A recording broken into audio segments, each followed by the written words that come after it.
Hello, আসসালামু আলাইকুম। কে? ওয়ালাইকুম আসসালাম। আপু, একটা কথা বলার ছিল। আপনার নাম কি রিমা? হ্যাঁ, আপনি কেমনে জানেন?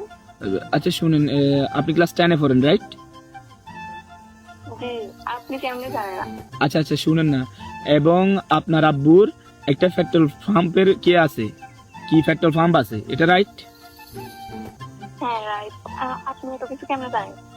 আমি জানি বলতে, আমি অনেক কষ্ট করে আপনার নাম্বারটা সংগ্রহ করছি। বিশ্বাস করেন, এখন যে আমরা একটা বিপদে পড়ছি, এখন এই বিপদ থেকে একমাত্র আপনি ছাড়া আর কেউ উদ্ধার করতে পারবে না। বোন বোন বিশ্বাস করেন, এই বিপদ থেকে আমাদেরকে রক্ষা করেন। কি বিপদ? বিপদ বলতে এখন আপনারা একটা কথা হলো, আমরা আমাদের সব বন্ধু মিলে প্ল্যান করছি যে আমরা কক্সেস যাবো, বুঝছেন না? এখন কক্সেস যাবো যে আমরা বাইক নিয়ে যাবো। এখন বাইক চালাইতে হলে তো কিন্তু অকটেন লাগবে, কিন্তু দেশের এখন বর্তমানে এমন একটা সিচুয়েশনে আছি, টাকা দিয়ে অকটেন পাচ্ছি না। এখন আপনার কাছে রিকোয়েস্ট, আপনি কোনো মতে আপনি যে লোকেশন দিবেন আমরা চলে যাবো। জাস্ট আপনি আপনার আব্বুর ফার্ম থেকে আমাদেরকে 10 লিটার অকটেন ম্যানেজ করে দিন।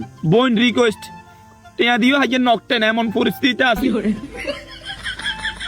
আচ্ছা, তার আগে বলেন আপনি আমার নাম্বার কোথায় পাইছেন? আপনাকে আমি নাম্বার কে দিছি ওইটাও বলতেছি, কিন্তু মানে আপনি বন্য, আপনি মানে আমি যার নাম বলবো, আমার নাম্বার যে দিচ্ছে আপনি আবার ওরা জিজ্ঞেস করেন না। কিন্তু এখন আপনি আমার আগে বলেন, আপনি আমার অকটেন আপনার আব্বুর ফার্ম থেকে ম্যানেজ করে দিবেন? আচ্ছা, দিব। এখন আপনি বলেন আমার নাম্বার কোথায় পাইছেন? আপনি আপনি কিন্তু ওরা বকা দিবেন, ঠিক আছে না? হ্যাঁ, শিওর? বলেন। আমারে আপনার ফ্রেন্ডস রিদিকে আছে না, হ্যাঁ। ও দিছে আপনার, মানে ওর থেকে অনেক কষ্ট করে নাম্বারটা ম্যানেজ করছি।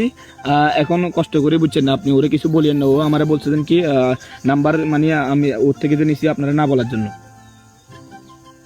ও আপনার নাম্বার দিচ্ছে? জি। আমার নাম্বার দিচ্ছে? হ্যাঁ হ্যাঁ। ওর তো খবর আছে। এই না না, এই শুনেন শুনেন শুনেন, আপনি ওরে কিছু বলিয়েন না। আমি বিপদে পড়ে আপনার কাছে কল দিছি, ঠিক আছে? ও পরিচিত মানুষকে আমার নাম্বার কেন দিবে? এটা এটা একটা ধরেন, বিপদে মানুষ মানুষের পাশে থাকা ভালো, ঠিক আছে? এটা একটা আপনার কর্তব্য। আপনি এজ এ মুসলিম হিসাবে আরেকটা মুসলিমের পাশে থাকা কর্তব্য। এখন এমন পরিস্থিতি আছে, বিশ্বাস যদি করেন, এখন আপনার বাবার কাছে পাম্প আছে, ঠিক আছে না? আমাদের কাছে তেল আছে, সরি টাকা আছে, টাকা আছে, কিন্তু টাকা দিয়েও তেল পাচ্ছি না। মানে এত পরিমাণ সংকট আছে, এখন অকটেন লাগবো। এত কথা বুঝি না। আপনি আপনার আব্বুর ফার্ম থেকে কোনো মতে ম্যানেজ করে আপনি বলবেন কি, আব্বু আমার রিলেটিভ একজন মানুষের জন্য আপনি 10 লিটার দিয়ে দেন। আপনার জন্য তো 10 লিটার না, 100 লিটার দিয়ে দিব, বুঝছেন না? আচ্ছা আচ্ছা, ঠিক আছে, আমি কথা বলে দেখবো।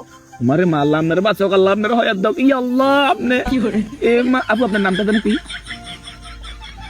হ্যাঁ, আপনি তো জানেন রিমা, আমার রিমা, কেন রিমা, জিজ্ঞেস রিমা। করতেছেন? ই আল্লাহ, আপনি রিমা নামক মেয়েটিকে 333 বছর হয়াত দেন।